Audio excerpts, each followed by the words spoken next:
আপনি যদি কিবোর্ডে ক্যাপিটাল লেটার টাইপ করতে চান তাহলে শুধুমাত্র আপনাকে ক্যাপিটাল লেটার অথবা স্মল লেটার টাইপ করতে হবে। তো এক্ষেত্রে যদি আপনি চান যে ক্যাপিটাল লেটারের সাথে সাথে আপনি স্মল লেটারও টাইপ করবেন, অর্থাৎ যেভাবে একটি প্যারাগ্রাফ লেখা হয় শুরুতে যে ক্যাপিটাল লেটার তারপরে যে ওয়ার্ডগুলো থাকবে বা অক্ষরগুলো থাকবে সেগুলো স্মল লেটারে থাকবে।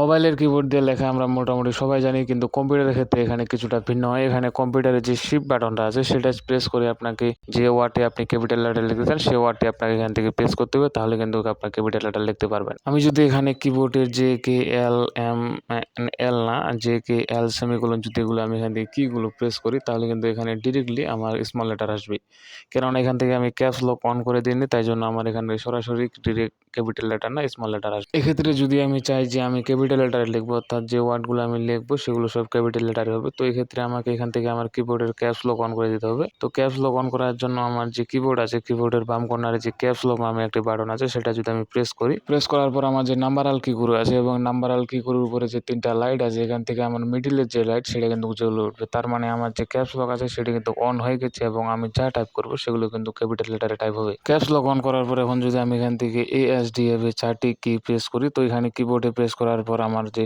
মনিটর আছে সেখানে কিন্তু আমার যে লেখাগুলি আছে সেগুলো কিন্তু সব ক্যাপিটাল লেটার হয়ে যাবে। তো লেখার ক্ষেত্রে আমাদের সবসময় যে ক্যাপিটাল লেটার প্রয়োজন হয় এমনটা না, শুধুমাত্র ওয়ার্ডের শুরুতে ক্যাপিটাল লেটার পরবর্তী সব স্মল লেটার দরকার হয়। এক্ষেত্রে আপনাকে লেখার জন্য আপনার যে শিফট বাটনটা আছে আপনি যদি এখান থেকে শিফট বাটন প্রেস করে প্রেস করেন তাহলে কিন্তু আপনার শুধুমাত্র এই যে এটা আছে শুধুমাত্র এটাই ক্যাপিটাল লেটারে শো হবে, অর্থাৎ ক্যাপিটাল লেটার হবে। বাকি যদি আপনি এখান থেকে প্রেস করেন অন্য কিগুলো, অর্থাৎ অন্য যে কিগুলো আছে যেমন SDF এগুলো যদি আপনি প্রেস করেন তাহলে এগুলো কিন্তু নর্মালি আপনার ক্যাপিটাল লেটার না স্মল লেটারে হবে। তাই কোনো ওয়ার্ডের শুরুতে যদি আপনি ক্যাপিটাল লেটার অর্থাৎ একটি প্যারাগ্রাফ যেভাবে লেখা হয় সেভাবে যদি আপনি লিখতে চান তাহলে আপনাকে শিফট বাটন প্রেস করে যে ওয়ার্ডটি শুধুমাত্র আপনি ক্যাপিটাল লেটার লিখতে চান সেটা আপনাকে প্রেস করতে হবে। একই সাথে আপনার যে ক্যাপস লকটা আছে ক্যাপস লক কিন্তু আপনাকে অফ করে রাখতে হবে। যদি আপনি ক্যাপস লক অন করে শিফট দিয়ে চাপেন তাহলে কিন্তু সেখানে ডিরেক্টলি ক্যাপিটাল লেটার উঠবে, স্মল লেটার দরকার নেই। তাই জন্য আপনাকে শুরুতে ক্যাপস লকটা অফ করে রাখতে হবে। অফ করার পরে যদি আপনি শিফট প্রেস করে প্রেস করেন তাহলে এখানে যে কিটা আছে সেটা ক্যাপিটাল লেটারে উঠবে, বাকি যদি আপনি যে কিগুলো প্রেস করেন এগুলো অটোমেটিকলি স্মল লেটারে রাইট হবে।